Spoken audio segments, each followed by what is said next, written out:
benim günahım değildi. Ben bütün emirlerini yerine getirdim. Sen onları tələyə salmalıydın. Eğer onlar aradan çıktılarsa demeli günahkar sensen. Tek başına onları dayandırabilmezdim. Birazdan öleceksin.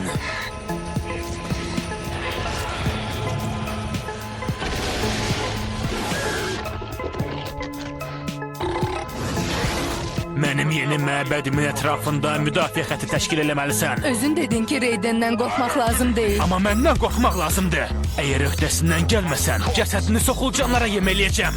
Sənin cəsədin və minlərlə soxulcan bu mənzərə daha çox hoşuma gəlir.